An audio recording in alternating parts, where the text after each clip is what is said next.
जी अस्सलाम वालेकुम। क्या हाल है, सबके ठीक ठाक हैं? ग्रुप में मैसेज कर दें एक दफ़ा ताकि बाकी भी क्लास में शामिल हो जाएं। ठीक है, एक दफ़ा ग्रुप में मैसेज कर दें, 1-2 मिनट वेट करके फिर हम ये स्टार्ट करते हैं।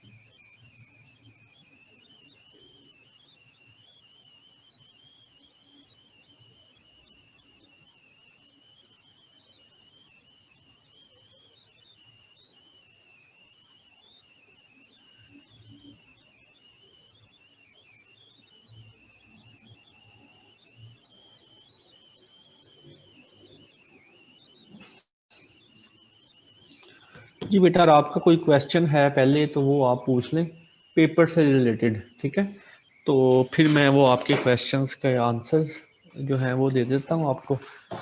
फिर हम ये जो कुछ चीज़ें इंपॉर्टेंट हैं ये मैंने लिखी हैं, सही है।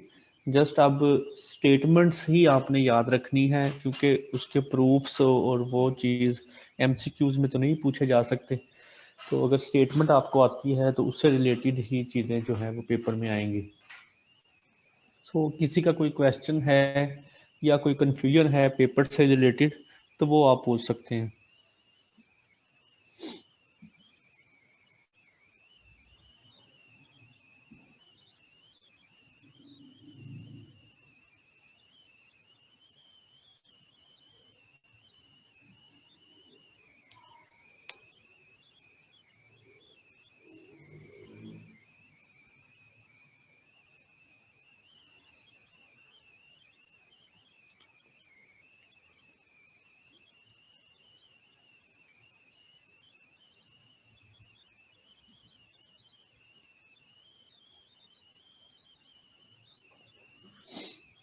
जी, किसी का कोई क्वेश्चन नहीं है?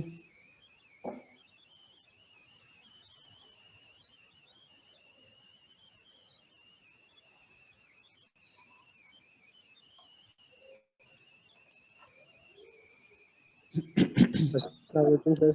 वालेकुम सलाम जी। अस्सलाम। जी सर जी, ये 1 मिनट में हो जाएगा हमारे से ये क्वेश्चन? मतलब क्या 1 मिनट में? सर उसने टाइम दिया है, मतलब 1 मिनट बाद एक क्वेश्चन डिसअपेयर हो जाना है एमसीक्यूज। हम्म। हम तो मैथ के स्टूडेंट है, मतलब कोई सॉल्व वगैरह करना पड़ता है हमें। नहीं नहीं, उसका भी यही जो हमारी मतलब टीचर्स की मीटिंग हुई है उसमें यही डिसाइड हुआ है कि ऐसी चीज़ें दी जाएं जो मैक्सिमम 30 to 40 सेकंड में सॉल्व हो जाए, मैक्सिमम। ठीक है, इससे ऊपर भी नहीं। 1 मिनट तो बाद की बात है ना, मैक्सिमम 30 से 40 सेकंड में। तो मतलब ज़्यादा सॉल्विंग तो होगी नहीं डायरेक्ट, जैसा कि काशी रूट टेस्ट आपने पढ़ा होगा। ठीक है, उसकी स्टेटमेंट आपको दे दी जाती है और पूछा जाती है ये कौन सा टेस्ट है या कौन सा थ्योरम है। ठीक है, तो वो पूछा जा सकता है, every Kashi sequence is dash.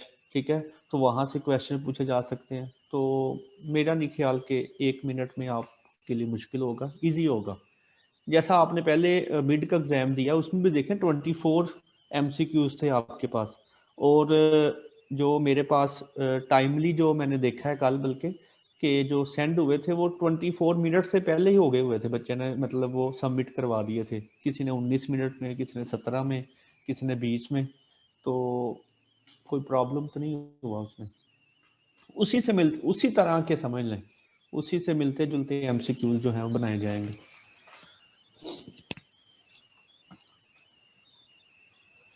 नहीं, जुनेद पेपर क्योंकि 3 क्लासेस सर उज़ैर के पास हैं और एक क्लास मेरे पास है, तो फिर जो पेपर का हक है वो तो उन्हीं का बनता है। ठीक है, लेकिन कोलैबोरेशन से बनेगा पेपर। मेरी उनसे बात भी हुई है, तो उसमें ये है कि मैं कुछ एमसीक्यूज मैं उनको बना के दे दूंगा, कुछ वो सिलेबस सेम होगा। ठीक है, वो मैं जो सिलेबस में जो कमी है वो मैंने ये जो स्टेटमेंट्स हैं ये सारी लिख दी हैं आपके लिए, ठीक है। तो आप इनको मैक्सिमम 15 से 20 मिनट में तैयार कर सकते हैं, सही है। जस्ट स्टेटमेंट अब आपने करनी है, उसके अंदर कोई नंबर आपको पुट करके दिया जा सकता है, कोई चीज़ दी जा सकती है, जैसा कि ये बर्नौलीज इनइक्वालिटी है, ठीक है, इसकी ये स्टेटमेंट है, स्टेटमेंट दे दी जाए और आपसे नीचे लिख दिया जाए ये ट्राइंगुलर है, बर्नौली है, कौन सी स्टेटमेंट है, ठीक है। अगर तो आपने नेट से सर्च करके बताना है तो फिर तो 1 मिनट कम है, लेकिन अगर आपने तैयार करके करना है तो फिर तो 1 मिनट बहुत ज़्यादा है, ठीक है। आप 60 MCQs हैं तो 60 मिनट्स हैं, तो 60 मिनट से पहले ही आपने देख लीजिएगा, आपने मैक्सिमम 30 से 40 मिनट में करके बैठ जाना, ये भी मैं ज़्यादा बता रहा हूँ। Any other question?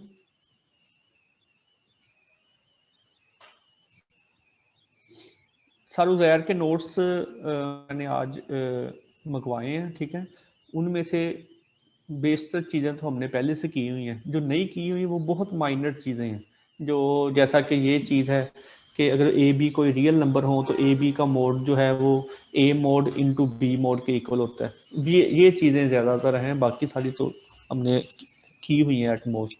और लास्ट पे एक टॉपिक है कंटिन्यूटी का, वो भी इजी है, वो मैं फिर आपको ये नेक्स्ट वीक में वो 1-2 लेक्चर में करवा दूंगा।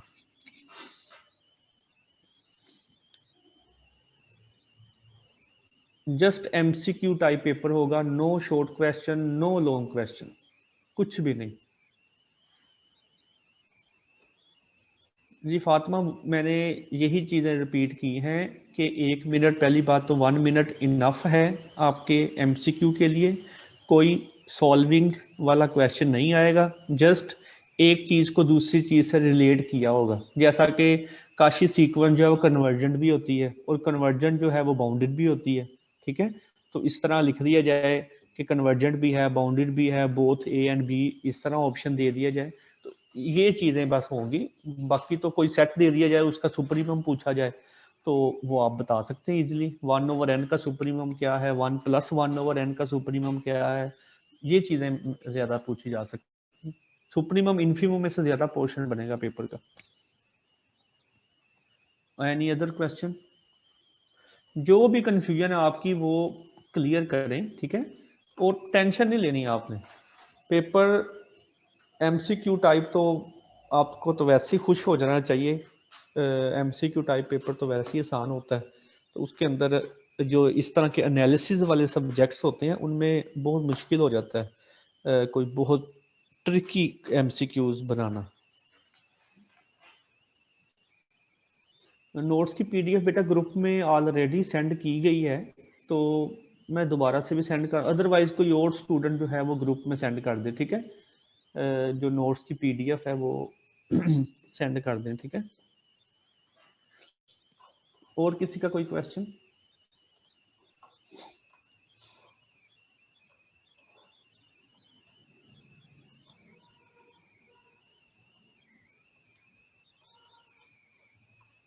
जी फातिमा, आपका क्या क्वेश्चन?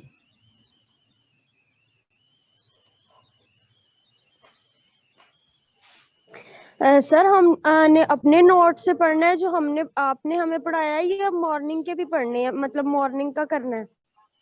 जो मैंने आपको पढ़ाया है आपने वो करना है, और ये जो आज मैं ये 2-2.5 पेजेस लेके आया हूँ, वो मैंने जो नोट्स आपने मुझे सारे मॉर्निंग के सेंड किए हैं उसमें से जो की पॉइंट्स हैं वो मैंने लिख दिए, बस वो नोट्स आपको देखने की ज़रूरत नहीं है।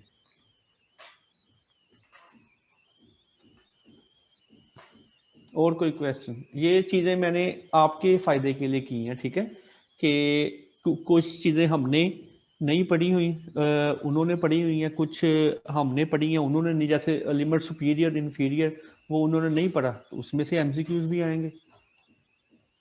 जी अर्सलान। सर मिड वगैरह के हिसाब से बता दें, मतलब बाकी टीचर से बात की है, वो कोऑपरेट कर रहे हैं, मतलब उन्होंने नंबर वगैरह हमें अच्छे दे देने हैं, वो कहा था उन्होंने, मतलब आप भी थोड़ा सा कोऑपरेट वो करेंगे। भी मैंने डिसाइड किया है, जो सेशनल मार्क्स होते हैं वो मैक्सिमम 9 से 10 दिए जाते हैं, ठीक है, वो मैं जी उसमें 1-2 नंबर इंक्रीज कर दूंगा, ठीक है। ठीक है सर। और सेकेंडली जो मिड के मार्क्स हैं उसमें सबको 2 मार्क्स एक्स्ट्रा दे दूंगा। ओके, 2 मार्क्स एक्स्ट्रा का क्या मतलब है, 4 एमसीक्यूज और 2 मार्क्स आपके सेशनल के एक्स्ट्रा, वो भी 4, तो 8 एमसीक्यूज अगर आपके कोई आगे पीछे किसी सिलेबस में से आते हैं तो वो वहां पे कवर हो जाएंगे आपके। ठीक है सर, थैंक यू। अब इससे ज्यादा मेरा नहीं ख्याल आपको कोई गुंजाइश दी जा सकती है। Yes sir. जुनेद, उन सर ने भी रूडन की बुक से ही ठीक है सारा फॉलो किया है, जो मैंने आपको बुक स्टार्ट में सेंड की थी। ठीक है, 2 बुक्स ही हैं इसकी ज्यादा, एक रूडन की और एक बार्टले की। ठीक है, दोनों को ही कंबाइन करके पढ़ाया जाता है, लेकिन ज्यादा जो है वो रूडन वाली बुक जो है वो उन्होंने बात। ठीक है, बुक बिल्कुल ठीक है, आप पूछ रहे हैं, आपको आगे फर्दर स्टडी में ज़रूरत भी होगी।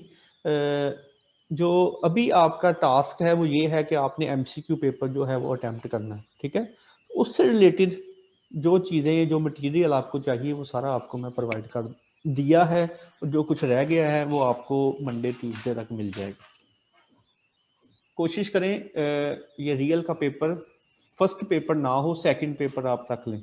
उसमें ये है थोड़ा सा आपको आइडिया हो जाएगा, क्योंकि बाकी टीचर्स जो हैं वो मेरा ख्याल आपके सेम है, जस्ट 1-2 टीचर्स जो हैं वो डिफरेंट हैं। तो जो डिफरेंट है उनका पेपर थोड़ा सा बाद में रख लें, ताकि आपको जो पेपर्स का आइडिया है वो सारा हो जाएगा वहाँ से। एक मिनट चुप। सर हमारा मिड ऐड होगा? सब कुछ ऐड होगा, आउटलाइन जो है वो सारी की सारी फॉलो करनी है। उसकी वजह क्या है, क्योंकि आपका पेपर जो है वो ही पेपर अफिलिएटेड कॉलेजेस को भी जाना है। सर अफिलिएटेड आप कह रहे कॉलेजेस थे ना मैं थोड़ा एक्सक्लूड करवा दूंगा कुछ वो टॉपिक्स। वो उस वक्त था जब मैंने खुद पेपर बनाना था। ठीक है, मतलब मॉर्निंग का पेपर सेपरेट, इवनिंग का सेपरेट, कॉलेजेस का सेपरेट। अब क्या हो रहा है, मॉर्निंग, इवनिंग, सब कैंपसेस, अफिलिएटेड कॉलेजेस, सब का पेपर एक ही टाइम पे एक ही पेपर आएगा। सही है, तो कई ऐसे सब कैंपसेस भी हैं, अफिलिएटेड कॉलेजेस भी हैं जहां मिड नहीं होता। तो अगर वहां पे मिड नहीं होता तो मतलब उसका फाइनल सारे का सारा आउटलाइन में से होगा। तो इसलिए सारी की सारी आउटलाइन ही फॉलो करनी है, या सारे का सारा जो सिलेबस आपको पढ़ाया गया है मिड प्लस फाइनल, वो सारे का सारा आपने तैयार करना है। और जस्ट उसके अंदर से एमसीक्यूज आपने तैयार करने हैं बेटा। आपने वो जो थ्योरम्स के प्रूफ करवाए हैं वो तो नहीं अब आपने करने। Any other question?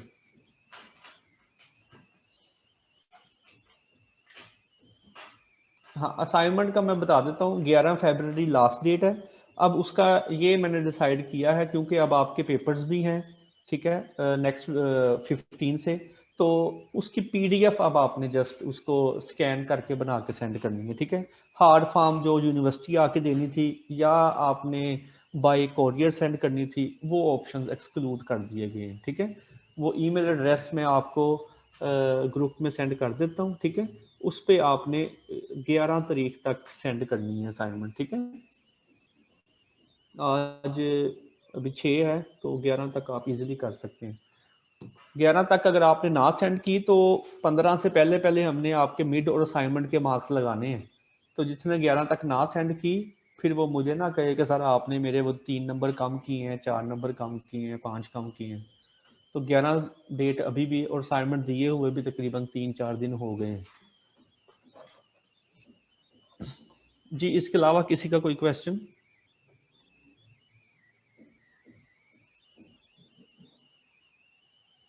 ये मैंने जो ईमेल आईडी है वो आपके ग्रुप में सेंड कर दी है। ठीक है, इसके अंदर जो मेरे नेम के स्पेलिंग है वो कई बच्चे मिस्टेक कर देते हैं, HAIDER लिख देते हैं, उससे फिर जो आपकी असाइनमेंट है वो मुझे नहीं मिलेगी। नेम के स्पेलिंग एज इट इज़ लिखने हैं, HAIDAR4137@gmail.com। नहीं बेटा, तीनों असाइनमेंट जो थी वो आपने तीनों सेंड करनी है, थर्ड तो नहीं सिर्फ करनी। जो पहले 2 असाइनमेंट थी वो भी मैंने आपसे कहा था कि आपने उनको अपने पास सेफ रखना है। ठीक है, तो तीनों असाइनमेंट्स की एक पीडीएफ बना के अटैच करके जीमेल में या ईमेल में वो आपने सेंड करनी है। जी सर, बस यही पूछना था कि एक ही पीडीएफ भेजना है या अलग अलग भेजना है? हाँ, तो एक ही पीडीएफ भेजना है आपने। ठीक हो गया सर। हाँ, और ये कोर्स स्टूडेंट ने क्वेश्चन पूछा है कि मिड में से कितना पोर्शन आएगा, फाइनल में से कितना आएगा। बेटा इसका कोई ऐसा रूल नहीं है, ठीक है। मिड सारे का सारा भी आ सकता है, फाइनल सारे का सारा भी आ सकता है, दोनों का 50-50 भी आ सकता है। जैसे आप कह रहे हैं 20-80 रेशो, ये भी हो सकती है। तो ऐसा कोई रूल नहीं है, ये टीचर भी पढ़ाते हुए ये कोई नहीं देखता। मिड तक किसी टीचर ने ज़्यादा पढ़ा दिया होता है, किसी ने कम पढ़ाया होता है, तो ये कोई मसला नहीं।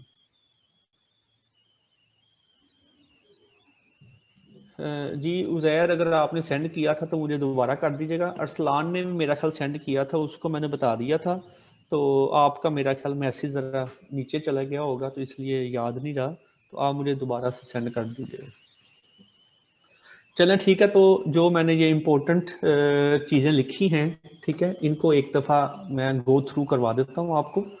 पहला है let R be a rational number and X be an irrational number. Okay, अगर कोई एक नंबर आपके पास रैशनल है और दूसरा नंबर इररेशनल है, तो rational number plus irrational number, वो भी आपके पास एक इररेशनल नंबर आएगा। ओके, तो पहले थ्योरम का जो मैसेज है वो यही है कि अगर आप कोई से दो नंबर्स को ऐड करें जिनमें एक नंबर रैशनल हो और दूसरा नंबर इररेशनल हो, तो उसका आंसर जो है हमेशा इररेशनल नंबर आएगा। सही है, तो ये आपने याद रखना है। आपको इसकी कोई ना कोई क्या कहते हैं, नंबर्स की फॉर्म में भी दिया जा सकता है। आर को एक रैशनल नंबर 2 दे दिया जाए, इररेशनल नंबर आपको पाई दे दिया जाए और कहा जाए कि इसको ऐड करने से क्या होगा, ठीक है। तो ये आप इजीली आप बता सकते हैं। इसी तरह अंडर रूट पी, अगर अंडर रूट के अंदर कोई भी प्राइम नंबर रख दिया जाए तो वो भी इररेशनल नंबर होता है। और इसकी ये इम्पोर्टेंट एग्जांपल ई होता है हमारे पास, ठीक है, आइलर नंबर। फिर उसके बाद पाई, ये भी हमारे पास इररेशनल नंबर है, ठीक है। तो अंडर रूट 2 वाला हमने प्रूफ भी किया था कि under root 2 is an irrational number या is not a rational number, ठीक है, दोनों एक ही चीज़ है। जी पाई इररेशनल नंबर है उज़ैर, क्योंकि पाई आपको पता ना तो वो टर्मिनेटिंग है और ना ही वो रिकरिंग डेसिमल है।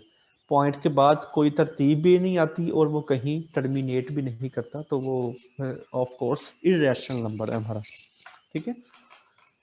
उसके बाद नेक्स्ट है, ये थ्योरम भी मैंने आपको करवाया हुआ है कि हर दो रैशनल नंबर्स के बिटवीन एक और रैशनल नंबर जो है वो एग्जिस्ट करता है लाजमी, ठीक है।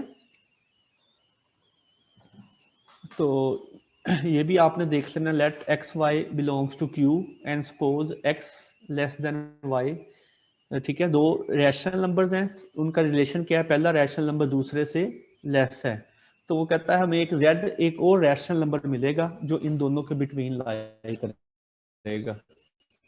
बिल्कुल ठीक है, लाजमी मिल जाएगा आपके पास। आप x प्लस वाई बाय 2 करेंगे तो इसका मिड पॉइंट आ जाएगा आपके पास। तो मिड जो है वो इन दोनों नंबर्स के है बेटा, ये आइलर नंबर है, ठीक है। इसको ये इक्वल होता है 2.713 एंड अप टू सब सो ऑन।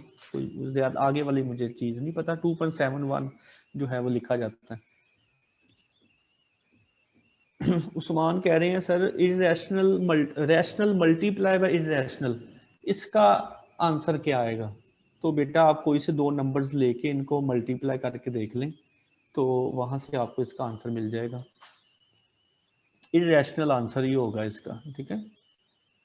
बाकी इसको एग्जांपल्स के साथ जब आप करेंगे तो आपको ज़्यादा आसान हो जाएगा।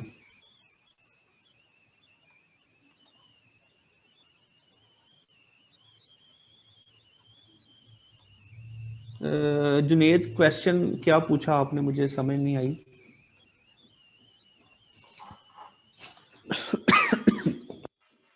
जी फातिमा, ये जो थर्ड थ्योरम है इसका ये एम है कि हर दो रैशनल नंबर्स के बिटवीन एक और रैशनल नंबर जो है वो एग्जिस्ट करता है, ठीक है। और उसकी एग्जिस्टेंस आप कैसे देख सकते हैं, आप उस दोनों नंबर को डिवाइड कर दें, ठीक, सॉरी उनका मिड पॉइंट ले लें प्लस वाई डिवाइडेड बाय 2, तो जो नंबर आएगा वो एक्स और वाई के बिटवीन होगा, उसको आप जेड कह दें, ठीक है।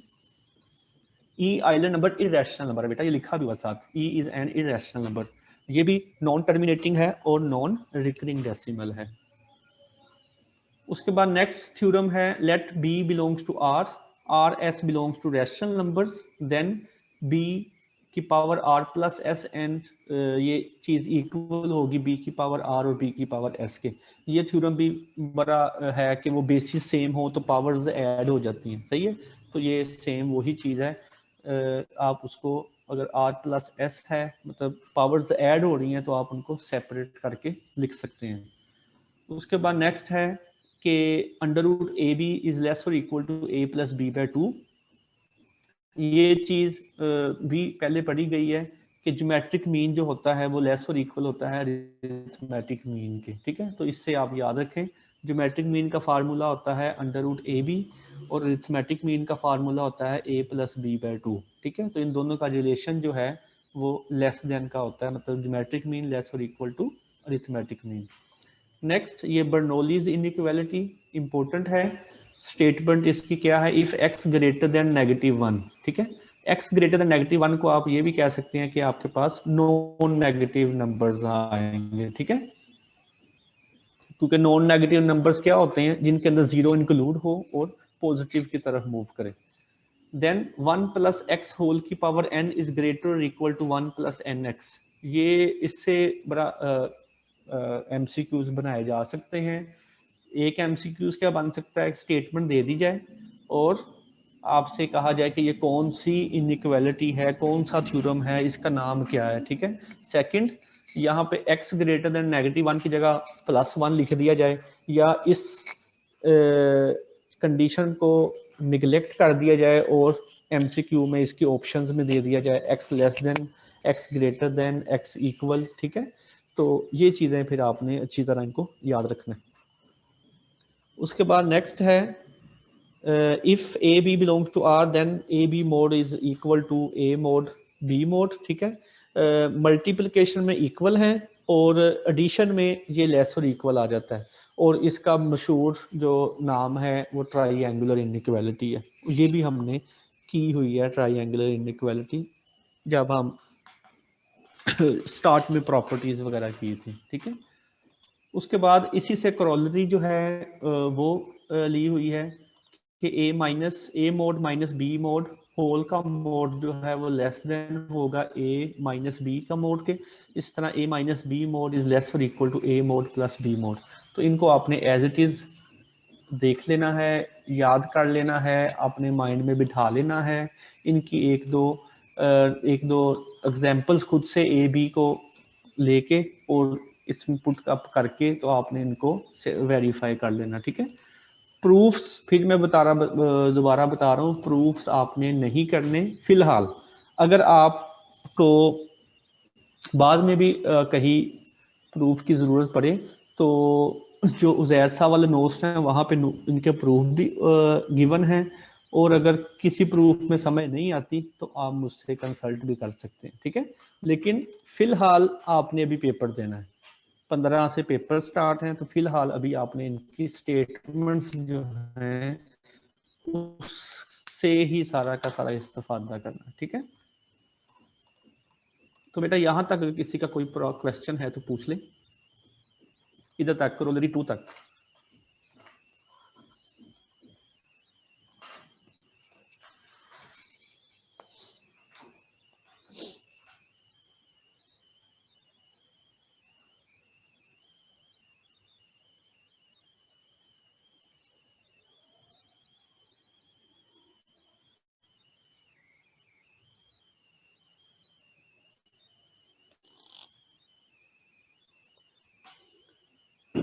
जी फातिमा, सहर का कोई क्वेश्चन नहीं आ रहा आज। निमरा, जुनेद, अरसलान,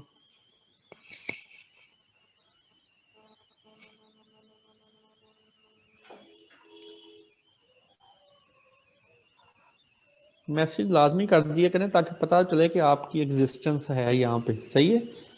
या आप मोबाइल साइड पे रख के बैठ जाते हैं तो फिर पेपर्स में आपने कहना है कि हमने तो ये भी नहीं, कई स्टूडेंट तो बिल्कुल ऐसे हैं जिन्होंने बस पेपर में आके डायरेक्ट पेपर बस सॉल्व करना है और उसको सर्च करना नेट से या जो भी है उस तरह आपने करके। अब आप खुद देख सकते हैं थ्रू आउट जितना भी हमारा ये ऑनलाइन सेशन चला है उसके अंदर मैक्सिमम मैंने पार्टिसिपेंट्स 28-30 तक के देखे हैं। तो आपकी क्लास में तो 50+ स्टूडेंट्स हैं, तो अब हाफ जो पार्टिसिपेंट्स हैं उन्होंने जस्ट पेपर के लिए अपीयर होना है बस। तो फिर उन्हीं बच्चों ने बाद में कंप्लेन भी करनी है, देख लीजिएगा, उन्होंने कहना है जी हमने तो ये देखा ही नहीं था, हमने तो ये पढ़ा ही नहीं था। तो जब तक आप क्लास में आएंगे नहीं तो कुछ चीज़ें जो हैं वो नोट्स में नहीं होती, वो वैसे फिजिकली या बोल के बताई जाती हैं। सही है, तो जो क्लासेस लेते रहे हैं उनको इस फायदा भी होगा इस चीज़ का। सही है, उसके बाद नेक्स्ट थ्योरम है infimum and supremum of non empty subset of R is always unique. बिल्कुल ठीक बात है, ऐसा नहीं हो सकता कि दो सुप्रीमम एग्जिस्ट करें किसी सेट के या दो इन्फीमम एग्जिस्ट करें, तो सुप्रीमम और इन्फीमम जो हैं वो दोनों यूनिक होते हैं। इसी तरह अगर अल्फा और बीटा, अल्फा लोअर बाउंड है और बीटा अपर बाउंड है, तो जो लोअर बाउंड है वो ऑलवेज लेस और इक्वल होगी अपर बाउंड से। ठीक है, तो ये चीज़ें भी पूछी जा सकती हैं कि ए अल्फा और बीटा का क्या रिलेशन है, क्योंकि देखिए हमने 100 MCQs बना के देने हैं। अब 100 MCQs बनाना कोई आसान काम नहीं है। सही है, तो उसमें फिर ये ईजी भी काफ़ी होंगे, थोड़ा सा डिफ़िकल्टी लेवल भी होगा, तो दोनों का मिक्सअप होके आपको एक पेपर मिलेगा। तो कोशिश करनी है कि 1 मिनट को देख के आपने परेशान नहीं हो जाना कि 1 मिनट जा रहा है। नो, 10 सेकंड आप कोशिश करें, पहले 10 सेकंड अच्छी तरह उसको देखें, फिर अगले 10 सेकंड जो ऑप्शंस हैं उनको एक्सक्लूड करें और उससे अगले 10 सेकंड में आप डिसीजन लें कोई। सही है, चलें ये क्लास में अब ख़त्म कर रहा हूँ, नेक्स्ट क्लास आप ज्वाइन करें। तो इतने मतलब ये क्वेश्चन है कि आपको बस चाह रहे हैं टीचर बस किस तरह यही बता दे कि सर पेपर ये 100 MCQs हैं, ये तैयार कर लें। ठीक है, तो पेपर तो जो सबको आएगा वो सेम ही पेपर आएगा। ठीक है, तो लेकिन उसमें ये होगा कि मे बी पहले बच्चे का पहला क्वेश्चन और हो, दूसरे बच्चे का दूसरा क्वेश्चन और हो, तीसरे का वो शफल हो जाएंगे। ठीक है, मतलब जो आपको पहले नंबर पे क्वेश्चन आया है वो दूसरे बच्चे को 60th उसका क्वेश्चन हो। ठीक है, उसका लास्ट क्वेश्चन हो, तो ऐसा पॉसिबल है। तो चीटिंग जो है असल उसको रिड्यूस करने की कोशिश की गई है कि चीटिंग जो है वो कम से कम हो। तो टाइमर साथ चल रहा होगा, तो मे बी आपको पेपर से पहले 1-2 दिन कोई मॉक टेस्ट भी आपका हो। ठीक है, तो उससे आपको अंदाज़ा भी हो जाएगा। ठीक है, मे बी नहीं बल्कि लाजमी कोई एक आपका मॉक टेस्ट लाजमी होगा जिससे आपको पता चल जाएगा कि पेपर जो है वो कैसे अटेम्प्ट करना है, क्या करना है, कैसे होगा, वो सब कुछ हो जाएगा। ठीक है, उसके बाद नेक्स्ट है बहुत इजी है ये सुप्रीमम इन्फीमम वाला जो टॉपिक था हमारा। इसमें क्या है, अगर इन्फीमम और सुप्रीमम अगर हम देखते हैं तो इन्फीमम जो है वो लेस और इक्वल होगा सुप्रीमम से। पहले हमने क्या पढ़ा था कि जो लोअर बाउंड है वो लेस और इक्वल होगी अपर बाउंड से। अब ये थ्योरम हमें क्या मैसेज दे रहा है कि जो इन्फीमम है वो लाजमी लेस और इक्वल होगा सुप्रीमम से।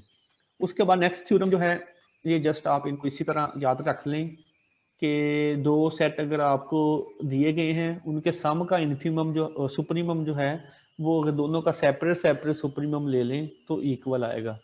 अगर इन्फीमम है तो उसमें भी सेम यही, अगर सुप्रीमम में दो सेट मल्टीप्लाई हो रहे हैं तो वो भी सेपरेट सेपरेट मल्टीप्लाई हो जाएंगे। इसी तरह अगर दो इन्फीमम में मल्टीप्लाई हो रहे हैं तो वो भी सेपरेट सेपरेट मल्टीप्लाई हो जाएंगे। उसके बाद नेक्स्ट थ्योरम है कि अगर ए कोई आपके पास बाउंडेड सेट है और बी पॉजिटिव नंबर है कोई, तो अगर हम इन्फीमम किसी सेट का फाइंड करें और उसको उस नंबर से मल्टीप्लाई कर दें या सारे के सारे सेट को उस बी से मल्टीप्लाई करके देन इन्फीमम फाइंड करें, दोनों का आंसर सेम आएगा। और ये चीज़ इन्फीमम के लिए भी ट्रू है और ये चीज़ सुप्रीमम के लिए भी ट्रू है।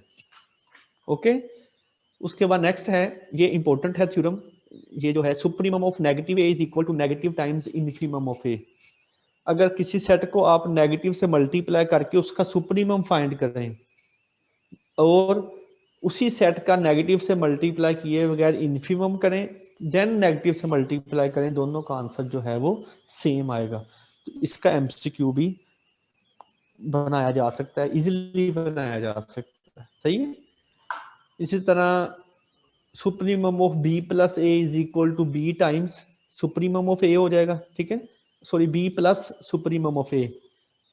अगर कोई सेट के अंदर बी को ऐड करके सुप्रीमम फाइंड करते हैं या बी को सेपरेट ऐड करें, आंसर सेम आएगा। और सेम इन्फीमम के लिए भी ये बात ट्रू है हमारी। उसके बाद ये दो इनइक्वालिटीज हैं, इनको काशी श्वार्ट्ज इनइक्वालिटी कहते हैं।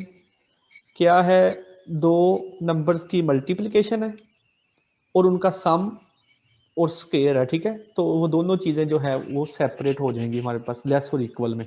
ठीक है, इसी तरह अगर ऊपर अंडर रूट आ गया तो वो अंडर रूट भी सेपरेट हो जाएगा दोनों साइड्स पे। ए और बी दोनों यहाँ पे रियल नंबर्स हैं।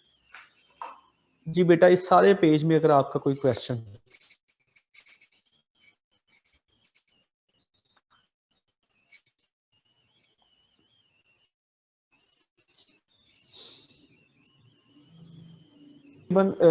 टोटल 87 पेजेस थे और 87 पेजेस में से 75 पेजेस तक मैंने सारा मटेरियल लिख लिया है। बस ये उसके अंदर ये तीन यही चीजें हैं बस जो आपने उनको तैयार करना है। ठीक है, बस यहाँ तक 75 पेजेस तक मैंने ये सारा उसके अंदर से सारा गो थ्रू कर लिया है। तो वो सारा का सारा सिलेबस वही था जो हमने किया हुआ है। सही है, ये जो एक्स्ट्रा कुछ चीज़ें थी तो वो मैंने आपको साथ गाइड कर दिया है, ये आपने अच्छी तरह देख लेनी है। ये थ्योरम, ये भी बड़ा वेल नाउन थ्योरम है, इजी थ्योरम है कि अगर दो आप सीक्वेंस लेते हैं, दोनों कन्वर्जेंस सीक्वेंस हैं। जो पहली सीक्वेंस है वो स्मॉल एस को कन्वर्ज कर रही है, दूसरी सीक्वेंस स्मॉल टी को कन्वर्ज कर रही है।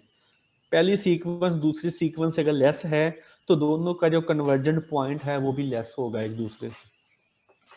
ठीक हो गया कि अगर एस एन सीक्वेंस लेस और इक्वल टी एन सीक्वेंस है, देन जो एस जिसको पहली सीक्वेंस कन्वर्ज कर रही थी वो लेस और इक्वल होगा टी से जिसको दूसरी सीक्वेंस कन्वर्ज कर रही थी।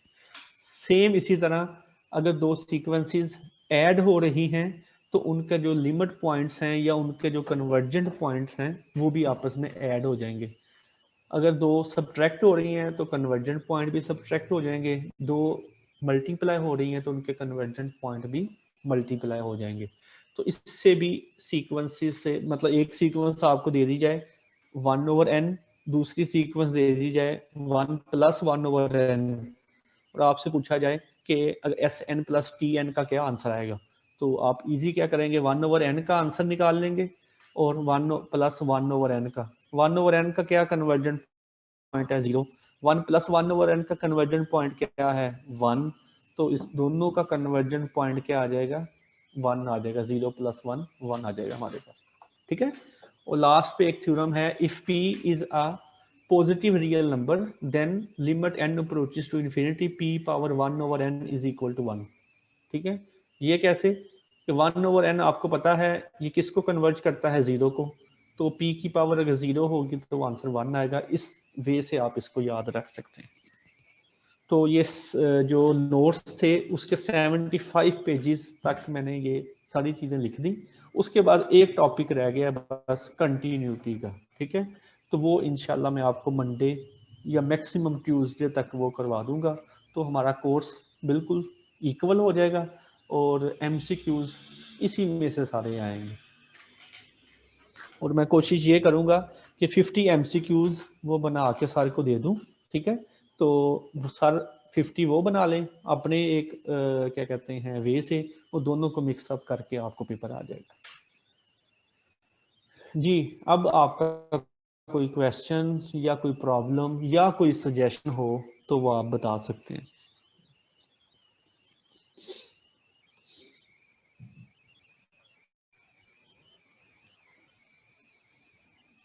ए तो अब हर बच्चा ले सकता है, और ए नहीं तो B+ तो सबका ही आएगा अगर आप सही तरह पेपर अटेम्प्ट करते हैं तो। जी फातिमा। सर ये आज जो आपने इम्पोर्टेंट पॉइंट्स हमें पढ़ाए हैं, प्लीज इनका PDF भी सेंड कर दीजिएगा। हाँ वो मैं अभी सेंड कर देता हूँ। Okay sir, thank any other question?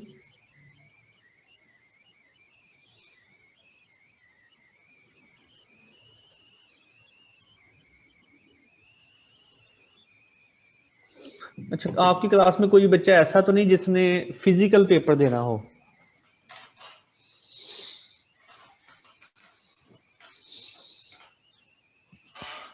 सही। फिजिकल पेपर जो है उसका जस्ट ये है कि जब मार्क्स उधर क्या कहते हैं MCQ अपलोड हो जाएंगे वेबसाइट पे, तो वहां से उसका PDF प्रिंट ले लिया जाएगा, और जिस टाइम पे आपका ऑनलाइन पेपर होगा उसी टाइम पे बच्चे फिजिकल पेपर देंगे उधर यूनिवर्सिटी में। ठीक है, तो यूनिवर्सिटी में ये है कि आप कुछ एक्स्ट्रा वहाँ पे जो है चीज़ नहीं कर सकते। इस दफ़ा मे बी जो कैमरा है वो मतलब ये नहीं कहा जाए कि वो आपने लाजमी यूज़ करना है, या कुछ मे बी कोई और कंडीशन हो, तो सारी चीज़ें फिर अब आप पे डिपेंड करती हैं। अगर आपके फिर भी अच्छे नंबर ना आए तो फिर उसकी जिम्मेदारी अब आप पे। सो अगर किसी का कोई क्वेश्चन, चलें अरसलान का है, क्वेश्चन पूछ लेते हैं। सर वो एक बात पूछनी थी दो सर, पूछे बेटा, मतलब दो। अगर पेपर 9 से 10 है हमारा, हाँ, मतलब अगर हम 9:30 पेपर स्टार्ट करें तो कोई इशू तो नहीं नहीं होगा? इशू हो, बिल्कुल होगा, इशू होगा। आपको 30 मिनट्स मिलेंगे, फिर 30 वो मिनट्स में कोई आपने 60 MCQ सॉल्व करने हैं। ठीक है सर, वो कोई इशू नहीं। उसका ये है कि जो हमारे फैकल्टी पोर्टल पे आ रहा है ना, वहाँ पे लिखा हुआ है कि स्टार्ट टाइम, एंड टाइम। ठीक है, वहाँ पे ठीक है हमने सर। लिख देना है, मतलब हमें यूनिवर्सिटी कहती है 9 से 10 पेपर है, तो वहाँ पे ठीक स्टार्ट टाइम 9 लिखा जाना है और एंड टाइम 10 लिखा जाना है। 10 है के सर। बाद वो ऑटोमेटिकली डिसअपीयर हो जाना है आपसे, जो भी चीज़ें हैं वहाँ पे।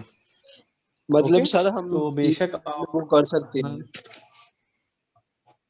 हाँ अब मैंने बताया था, आप ये नहीं लाजमी कि आपने 1 मिनट बाद ही आपको नया MCQs मिलेगा। नो, जब आपने उसको टिक ऑप्शन सही सिलेक्ट करके नेक्स्ट किया तो वो आपका नेक्स्ट आपको क्वेश्चन मिल जाएगा। सही है, ये ज़रूरी नहीं है कि वो 1 मिनट अब चलता जाएगा, जब वो ख़त्म होगा फिर नेक्स्ट आपको मिलेगा। नो, आपको साथ ही नेक्स्ट मिल जाए, बेशक आप 10 सेकंड में कर लेते हैं, बेशक आप, लेकिन एक चीज़ है कि जो आप जल्दी चीज़ कर रहे हैं उसका आपको बेनिफिट कोई नहीं होगा कि आप ये कहें कि मैं पहला MCQ 30 सेकंड में कर लेता हूँ, सेकंड MCQ के लिए मुझे 1.5 मिनट मिल जाएगा। ऐसा नहीं, मिनट फिर भी वो एक ही रहेगा आपका। ये है कि आप घंटे का पेपर आधे घंटे में कर सकते हैं, ये हो सकता है। वो आधा घंटा आपका फिर ज़ाया जाएगा।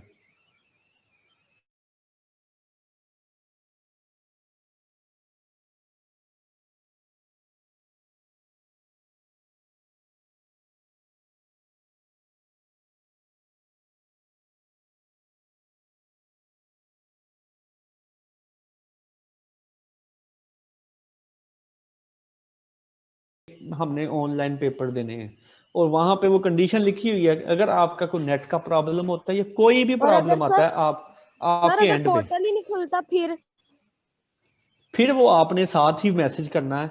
ठीक है, वो IT पर्सन का सारा कुछ होगा वो। ठीक है, तो वो आपको फिर एक्स्ट्रा टाइम मिल जाएगा। मैं इसलिए बता रहा हूँ आपको कि जब तक पेपर कोई एक कंडक्ट नहीं होगा सिचुएशन का पता नहीं चल सकता। ठीक है, कोई मॉक टेस्ट में भी पहले से वो करें। जी जी, वो तो सर इमरान कह रहे थे कि पहले आपसे एक डेमो टेस्ट लिया जाएगा।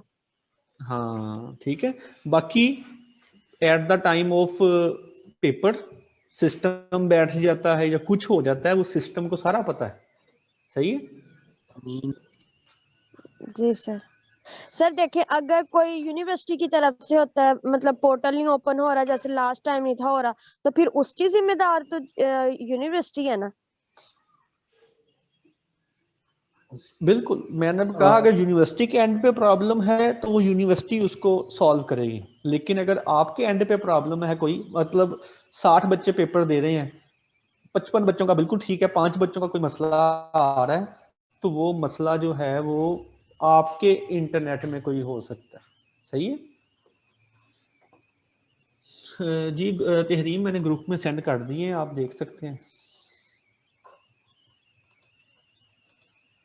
जी। और किसी का कोई क्वेश्चन?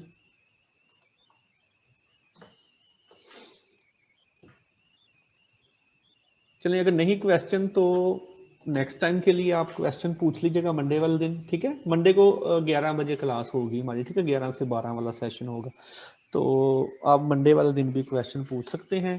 तो काइंडली तैयारी स्टार्ट कर दें उन बच्चों के लिए भी जिन्होंने अभी तक कुछ भी नहीं किया और बस यही है कि मिड होगा तो देखा जाएगा, फाइनल होगा तो देखा जाएगा, तो उसके चक्करों में ना रहें, तैयारी जो है वो अपनी अभी से स्टार्ट कर दें, ठीक है। So till then, next lectures.